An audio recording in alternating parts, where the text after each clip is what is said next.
오늘 이렇게 날씨도 더운데 오늘 오후에 또 비도 한번 내린다고 그러네요. 이렇게 예배 봤더니 요즘 이 뜨거운 날씨, 또 습한 공기, 또 습한 바람도, 그리고 종종 내리는 비가 우리가 본격적인 여름이 우리 안에 들어와 있다는 것을 우리에게 알려주고 있습니다. 아직 장마가 시작되었다는 말은 하진 않았지만은 이제 곧 장마가 시작되어질 것 같습니다. 작년 기록 같은 6월 24일부터 시작을 해서 54일간 장마가 되어졌다고 기록이 되어져 있었습니다.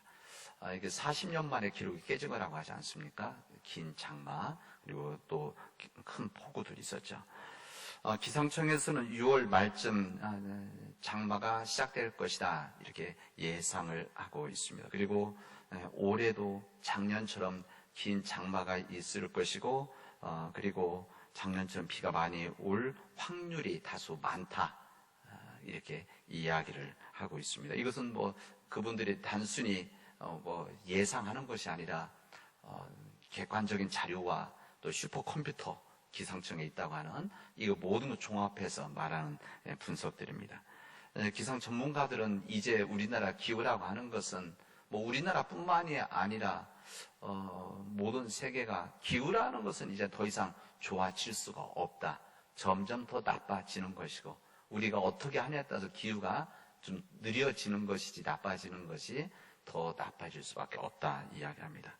우리 주님께서는 우리 성경 말씀에 너희가 구름에서 서쪽이 이는 것을 보면은 곧 소나기가 올 것이라고 말하고, 또 남풍이 불면 그곳에서 바람이 보면 심히 더울 것이다, 이것을 너희들이 아는데 외식하는 자여, 너희 천지의 기상은 분간할 줄 알면서 이 시대는 분간하지 못하느냐, 이렇게 주님은 말씀하셨습니다.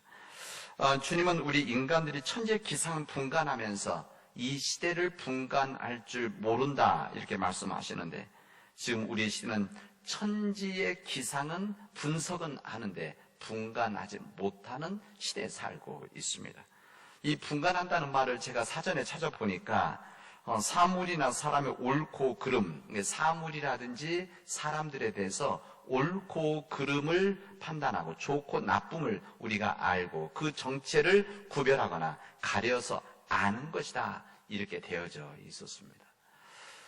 그 의미에는 지금을 알고 지금을 깨달아서 분별해서 미래를 생각하고 미래를 준비하는 것이란 뜻이 아마 분간이라는 뜻에 담겨져 있을 것입니다. 이 분간한 것을 우리 삶에서 적용하지 못하고, 이 분간한 것을 우리 삶에서 이것을 그대로 살아가지 못한다고 한다면 이것은 어리석은 사람이고 미래 희망이 없는 사람이다라고 말할 수가 있습니다. 장마가 곧 시작되어지고 기후변화로 인해서 작년처럼 폭우가 내릴 수 있다고 하는 것, 이것을 제가 얘기하는 것이 아니라 이 과학자들이 또 기상청의 전문가들이 이렇게 이야기하는데, 분석하고 예측하고 이 부분을 경고를 하는 상황에서 우리가 준비를 하지 않는다면 우리 또한 어리석은 사람이다. 이 기후라고 하는 것은 지금 코로나 바이러스로 굉장히 힘들어하는데, 이 코로나 바이러스보다 훨씬 더 심각한 것은 우리의 기후변화, 기후위기입니다. 제가 오늘 이렇게 이야기하는 것은 기후를 이야기하고자 하는 것이 아니라 오늘 종말에 대한 이야기를 한번 하려고 합니다. 오늘 우리에게 주어진 말씀 세 본문이, 우리 교단 전체가 읽고 있는 말씀이 오늘 종말에 대한 말씀들입니다. 우리 하나님을 믿는 자들에게 이미 이 종말, 마지막 때, 우리 구약에서는 이것을 여호와의 날, 욤 야훼, 히브리어로 욤 야훼, 이게 하나님의 날입니다. 이 하나님의 날 이야기하고, 그리고 우리 신약에서는 이것을 주님의 날이다. 그래서 심판의 날, 이 주님의 날, 주의 날, 아니면 그때, 이렇게 이미 우리에게 알려져 있는 주님의 말씀입니다. 이 마지막 때인 종말, 이게 종말이에요. 이 종말에 대해서 하나님의 날, 이 말씀은 이 구약에서 여러 가지 이스라엘 상황 속에서 전해준 주님의 말씀입니다. 이 하나님의 날, 성경 여러 곳에서 이 하나님의 날, 이 욤 야훼, 이 하나님의 날, 이 부분을 말씀하시는데, 이 말씀이 주어졌는데 실제적으로 우주적인 종말과 같은 그런 것이 일어나지 않았습니다. 그래서 이 사람들은 이것이 이루어지지 않았다고 해서 혹시 우리 동화에 나오는 이 늑대 소년이 늑대가 나타났다 동네 사람들이 2번, 3번 이야기했던 이것으로 생각하는 사람들도 있습니다. 그러나 이 구약의 선지자들이 전했던 이 하나님의 날, 이 심판의 날이라는 것은 이 선지자들이 말했던 내용은 이겁니다. 그 하나님의 날이, 여호와의 날이 구원의 날이자 심판의 날이다. 이것을 분명히 이야기하십니다.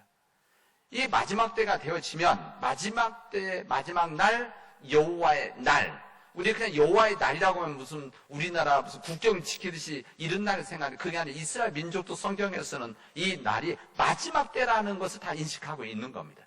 이런 사람에서 여호와의 날이라고 하는 것은 구원과 심판이 있는 날이다. 구원이 있는 자들에게 구원의 날이고 심판을 받는 심판의 날이다. 이 말씀과 다시 한 가지를 더 말씀한다면 이 구원과 심판이라고 하는 것은 현재적 심판, 현재적 구원, 지금이자 미래에 이루어질 구원과 심판이라는 것을 분명하게 말씀합니다. 그래서 이 부분 잘 이해를 하셔야 됩니다. 오늘 우리들이 읽은 이 요엘 선지자의 이 말씀은 당시 이스라엘 백성에게 임했던 굉장히 계속되었던 가뭄이 있었습니다. 그들에게. 그리고 극심한 메뚜기 재앙을 그들에게 맞이하게 되어집니다. 이 메뚜기 재앙 무섭습니다. 지금 아프리카에서도 작년에도 이 메뚜기 재앙이 있지 않았습니까? 우리 지역은 폭우가 있었다고 하면 그쪽은 이 폭염이었고 메뚜기 재앙이 있었습니다. 이런 일들, 또 계속된 가뭄, 이 전문가들도 지금 폭우가 아니면 폭염이다 이렇게 말하는데 지금 우리 세계적으로 농사 문제가 심각합니다. 우리 지역도 이번 해에 영향이 있을 텐데 어쨌든 그 당시 때 이 계속된 가뭄과 이 메뚜기의 재앙으로 인해서 이 요엘 선지자는 이거 하나님께서 온두리를 심판하실 조짐을 보고 사람들에게 영적인 메시지를 그에게 전한 것입니다. 이 땅에서 보여주는 하나님의 심판으로 인해서 그 당시 보여준 사람들에게 이루어진 실질적인 이런 일들을 보면서 여호와의 날, 이 심판의 날이라는 것이 얼마나 두렵고 피할 수 없는 것을 그들에게 보여주고 알려주는 메시지였었습니다. 그러니까 요엘선이 말했던 것은 지금 당장 이 지구가, 우리 말로 이 지구가 무슨 무너지고 깨어지는 우주적인 이런 종말이 아니라 그들에게 하나님께서 보여주신 하나님의 날이라는 것은 이렇게 엄청난 일이다. 인간이 감당할 수 없는 일이라는 것을 그들에게 보여주고, 그래서 진심으로 궁극적으로 무슨 메시지인가 하면은 회개하라는 것이었습니다. 회개하라.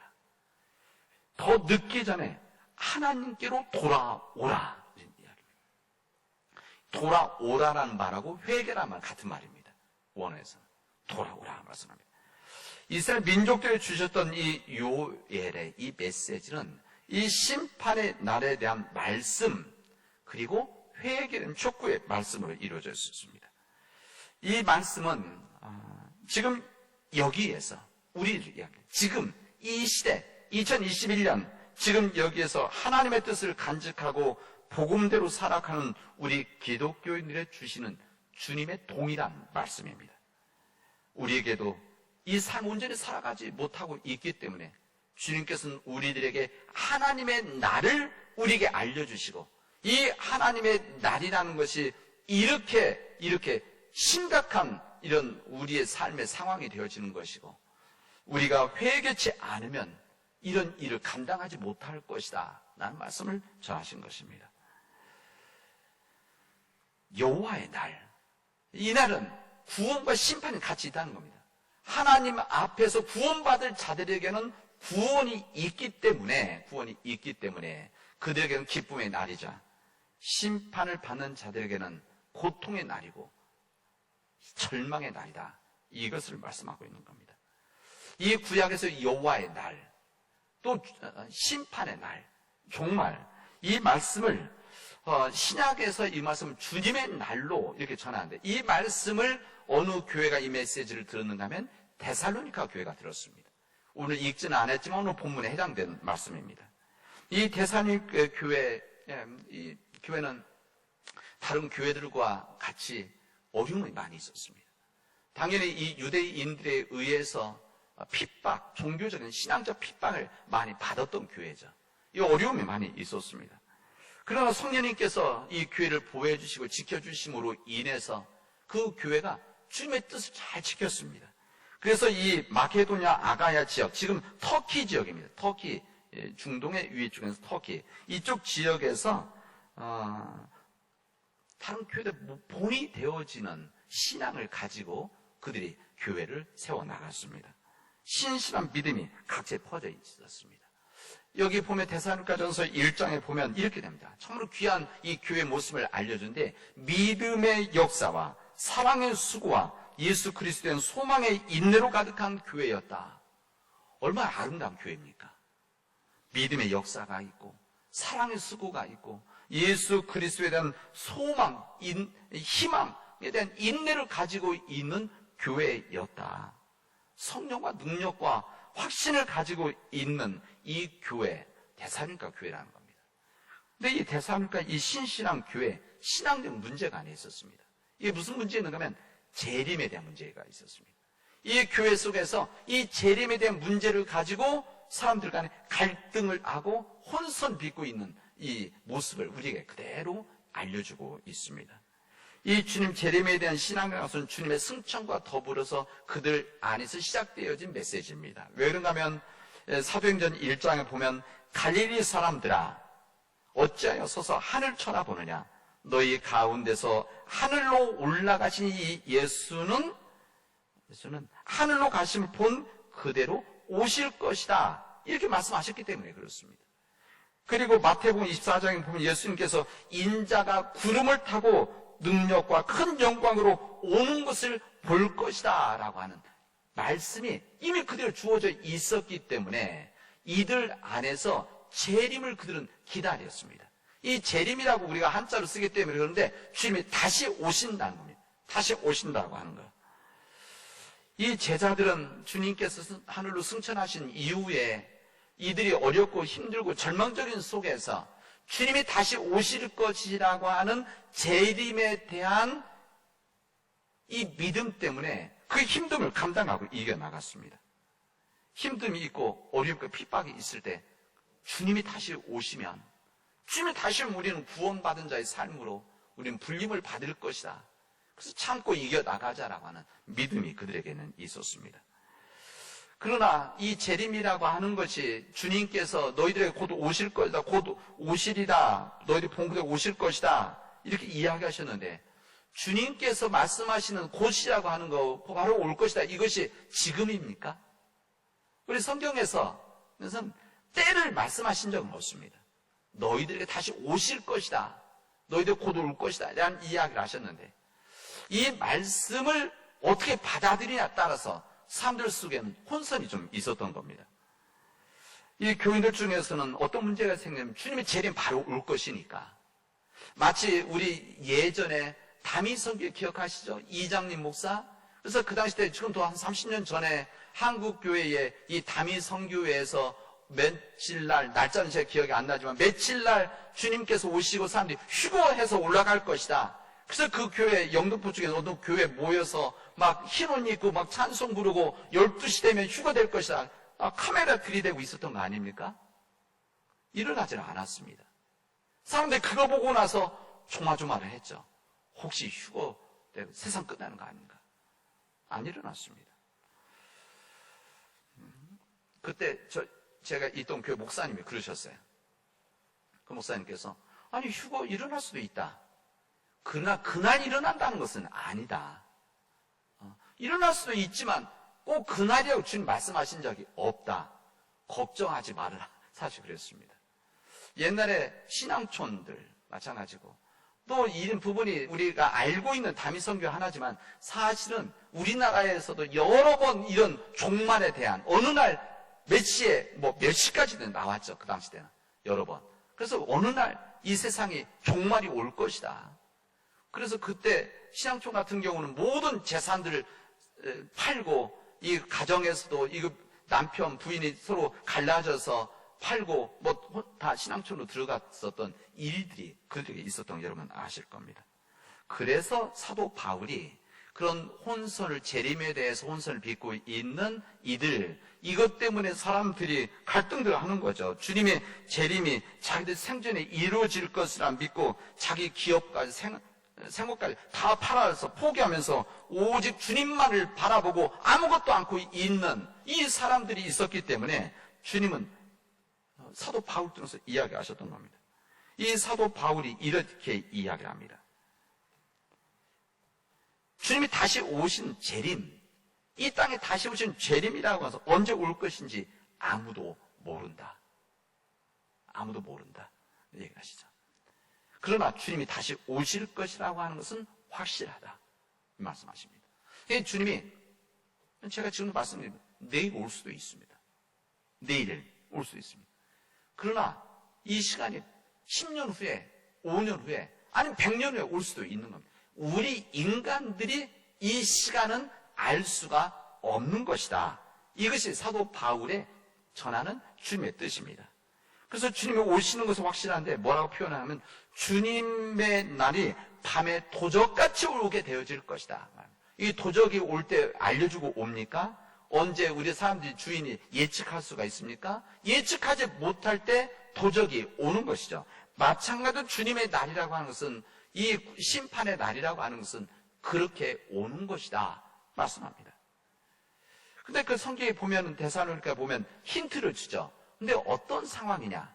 그때 보면 뭐라고 되면 주님의 날이 오는 그때에 사람들이 평안하다고 할 때, 우리가 문제없다고 할 때, 우리가 안전하다고 할 때, 세상 걱정할 것이 없다고 방심하고 여유를 가질 때, 인간이 교만해, 그때 주님의 날이 오게 되어질 것이다. 그리고 마치 임신한 여자가 해산의 고통이 갑자기 오듯이 그 주님의 날이 오는 것이다. 이 말씀을 해 주십니다. 전에 제가 말씀드렸죠. 이 종말론 두 종류가 있다. 하나는 우주적 종말론. 그래서 이 세상 온 지구가 무너지고 깨지고 주님이 오시는 이것을 우주적 종말론이라고 말합니다. 실존적 종말론. 이 종말론에서 쉽게 말하면 개인적 종말론입니다. 그게 무슨 말인가 하면은, 그게 뭡니까? 실제 종말? 내가 죽는 겁니다. 그건 마지막이 아닙니까? 끝이죠. 우리가 개인적인 죽음이라고 하는 것은 먼 미래, 앞으로 이루어질 이것은 상관하지 않아도 되는 것이니까. 그러니까 우리 인간들은 현재적 종말론을 다 가지고 살아가고 있는 겁니다. 하나는 우리가 이 죽음이라는 거 누구 보장할 수 있습니까? 오늘 이따 끝나고 나갈 때 서로 인사하고 다음 주에 봅시다. 아니면 오후 예배 때 봅시다. 수요일에 봅시다. 라고 인사하고 가지만 이거 보장할 수가 있습니까? 이거 어느 누구도 보장 못합니다.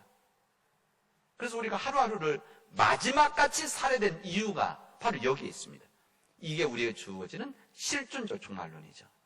그러나 성경에서도 여러분들 말하는, 요한계시에서 말하는 우주적 종말론은 온 세상에 주님이 다시 오심으로 인해서 이때 심판의 날이 이 모든 세상 깨어지는, 그래서 영화로도 아마게돈 전쟁이라든지 이런 것을 표현을 해서 나오는 일들이 많이 있고, 특히 요즘과 같이 기후다, 또 여러 가지 전쟁이다, 핵무기다, 또 그다음 요즘과 같이 코로나 바이러스다, 이런 것들이 이 지금 종말의 이거 하나의 증상이 아니냐, 그럴 수도 있습니다. 그러나 이것이 종말의 표시다, 이렇게 말할 수는 없습니다. 이건 분명히 알아야 됩니다. 사람들이 이것 가지고 협박들 하고 또 사람들이 위협도 하는데 꼭 그런 것은 아닙니다. 그러나 우리가 모르는 것이죠. 이게 주님이 보여주시는 메시지, 증상. 우리가 몸 병나면 열나지 않습니까? 열나면 우리 몸에 이상이 있다는 것이고, 이상이 있다는 것은 빨리 쉬라는 것이고 치료받으라는 거 아닙니까? 이런 것들이 있지만, 그러나 이게 죽는다, 이것은 아닌 거죠. 마찬가지입니다. 주님께서 말씀하시는, 사도 바울이 말했던 내용도 이 구약시대 속에서 여호와의 날, 심판의 날, 주님의 날, 신약 속에서 하는 그때, 이때가 바로 그런 일입니다. 그래서 주님께서는 이 말씀에 대해서 이렇게 말씀하십니다. 주님께서는 오늘 복음서의 말씀에서 우리들에게 구체적인 말씀을 아시죠. 현재적 종말, 그다음 미래에 이루어질 종말. 우리가 현재적 종말이 없이 미래가 있을 수 없는 거죠. 그래서 주님께서는 이렇게 말씀하십니다.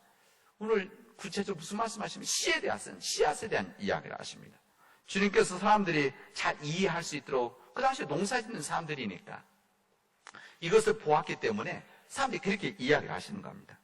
사람들이 씨를 뿌려 놓으면 밤낮 자고 일어나지만 그 사람은 어떻게 자라는지 알지를 못한다. 이렇게 말씀을 하십니다. 저절로 열매를 맺게 되는데 처음에는 싹을 내고 그 다음에는 이삭을 내고 그 다음에는 알차게 나라지 돼서 추수를 하게 되어지는데 이 모든 것들을 눈으로 볼 때마다 다 변하는 것이 아니라 이것이 그냥 이루어지는 것이다. 우리가 모르는 사이에 이 겨자씨의 비유에서는 30절에부터 있는 이 말씀은 이렇게 이야기하는 거 아닙니까?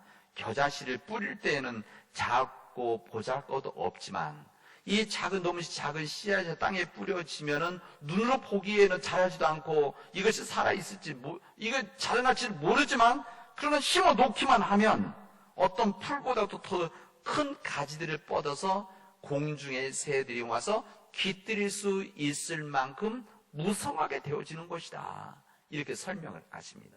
근데 주님께서 사람들에게 무슨 농사법을 알려주시는 것이 아니라 이 말씀을 하기 전 바로 앞에는 무슨 말씀 하시는가 하면 하나님의 나라는 이와 같은 것이다. 이렇게 이야기하시죠. 하나님의 나라라고 하는 것은 씨를 뿌려놓는 것과 마찬가지다. 그러면 이것이 우리가 모르는 사이에 자라는 것이다. 변하는 것이다. 이 하나님의 나라라고 하는 것은, 이 주님의 날이라고 하는 것은 우리가 심을 때는 작고 보잘것없지만 이것이 시간이 지나면 자라나서 우리가 키우는 것이 아니라 자라나서 큰 가지를 뻗게 되어지면 공중의 새들, 원수, 씨앗은 공중의 새들과 원수이지 않습니까? 지난주에 가서 콩 심었는데 우리 교회 밭에다가 콩 심었는데 걱정들 하시고 와서 새가 쪼아먹는다고 걱정했는데 원수죠, 원수. 그러나 그 공중의 새들까지도 와서 깃들 수 있을 만큼, 쉴 수 있을 만큼 무성하게 되어진다. 이게 바로 하나님의 나라다. 천국이다. 이렇게 말씀을 하십니다. 여러분, 하나님의 나라는, 주님께서 말씀한 하나님의 나라라는 것은 무슨 말입니까?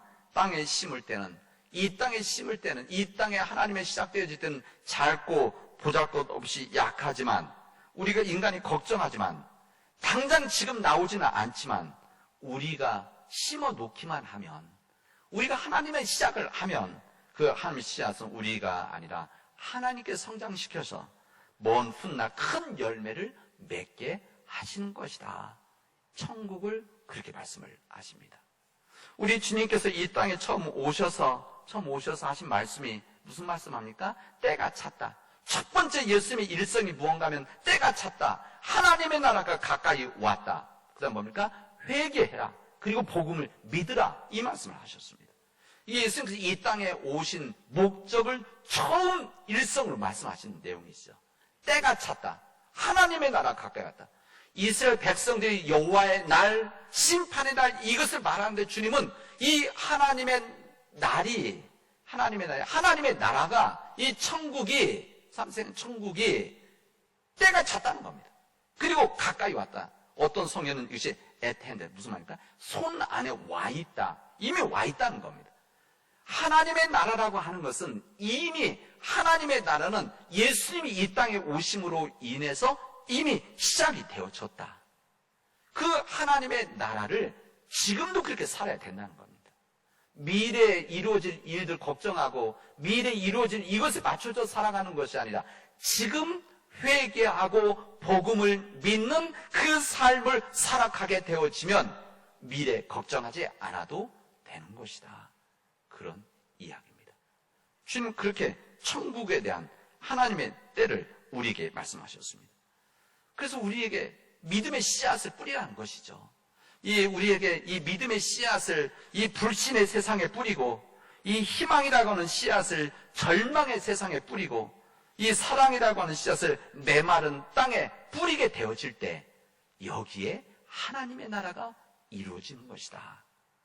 이것을 위해서 교회를 우리에게 허락해 주시고 우리 교회를 부르셨다는 것을 주님 말씀하시는 겁니다. 우리가 이 땅에서 해야 될 일들이 무엇입니까? 이 하나님의 나라를 우리는 기대하고 이 심판과 구원이 있는 이때를 우리는 바라보면서 우리가 지금 해야 될 일들은 지금 이곳에서 믿음의 씨앗을 뿌리고 희망의 씨앗을 뿌리고 사랑의 씨앗을 뿌리는 사람들이다. 이 일을 감당하면 우리가 걱정하지 않아도 된다. 이런 이야기입니다. 우리가 학생들이 지금 여기 고3 있는데 우리 고3 학생들 입시 준비하는데 이 공부하는 이유가 고3 대학 가려고 하는 겁니까? 궁극적으로는 이 공부를 통해서 세상 쓰임받기 위해서 자기 뜻하고 있는 것을 이루기 위해서 하는 거 아닙니까? 근데 공부가 다 입시에만 맞춰진 것이 아니라 평상시에 공부를 하는 사람들이, 평상시 준비를 한 사람들이 20대에 가서 어떤 시험을 어떻게 잘 보냐, 이것을 잘 어떻게 방법, 요령을 배우는 것이 아니라 또 그 이전에 공부를 해온 사람들이, 책을 읽은 사람들이 이 열매를 맺는 것이죠. 정말 우리 아이들 중에 대학 가기를, 좋은 대학 가기를 원하시고 또 좋은 삶을 살기를 원하신다면 여러분 어렵게 하지 마십시오. 부모님들이 아이들한테 책을 읽는 겁니다. 책을 읽으라가 아니라 그냥 부모들이 책을 읽으면 아이들은 이것을 보고 배우는 것이죠. 이것이 모아지면 실력이 되어지고 능력이 되어지고 또 좋은 열매를 맺어지는 것입니다. 이게 바로 천국에 준비하는 자의 길입니다. 여러분, 우리 주님께서 우리에게 천국을 말씀하셨는데 이 희망의 씨앗을 뿌려나가는, 믿음의 씨앗을 뿌리는, 사랑의 씨앗을 뿌려나가는 이 삶을 통해서 하나님 앞에 구원받은 자의 삶을 살아갈 수 있기를 바랍니다. 우리 주님께서는 하지 말라라고 하는 것을 하지 않는 자뿐만 아니라 하라고 하는 것을 하지 않아도 죄가 되어지는 겁니다. 하라고 하는 것을 하지 않으면 그래서 우리는 괜찮다 생각하는데 그게 아니라 우리는 하지 말라고 하는 것만 안 하면 그러면 하나님 앞에 인정받는가 하지만 구원받는가 이렇게 하지만 그게 아니라 하라고 하는 것은 안 해도 이것은 죄가 되어지는 겁니다. 이 희망의 씨앗을, 믿음의 씨앗을, 사랑의 씨앗을 여러분의 구체적인 삶 속에서 만들어 갈 수 있기를 바랍니다. 여러분, 왜 그럴까? 주님이 그 길을 걸어가셨기 때문에 그렇습니다. 도종환 시인이 이렇게 이야기합니다. 희망이 있는 싸움은 행복하여라. 믿음이 있는 싸움은 행복하여라. 온 세상에 아무런 어둠뿐일 때도 우리들은 온몸 던져 싸우거늘 희망이 있는 싸움은 행복하여라. 희망을 가진 싸움은 행복하여라. 앞길 전혀 보이지 않는 어둠일 때도 우리들은 암흑과 싸우거늘 빛이 보이는 싸움은 얼마나 행복하랴. 행복이 있는 싸움은 얼마나 행복하랴. 새벽을 믿는 싸움은 얼마나 행복하랴 라고 노래를 했습니다. 우리 사는 믿음의 교우들이 이 희망의 씨앗을 뿌려나가는 그런 믿음의 교우들이 되어져서 지금 하나님의 나라를, 천국을, 여호와의 나라를, 주님의 나라를 준비하는 믿음의 백성들이 되어지를 주님의 이름으로 축원하겠습니다. 기도합시다. 주님 감사합니다. 우리로 하여금 희망의 씨앗을 뿌리게 하시고 믿음의 씨앗을 뿌리게 하시고 사랑의 씨앗을 뿌려서 이 땅에 하나님의 나라를, 여호와의 나라를, 주님의 나라를 이루고 준비할 수 있도록 인도하여 주시옵소서. 이 모든 말씀을 예수님의 이름으로 기도합니다. 아멘.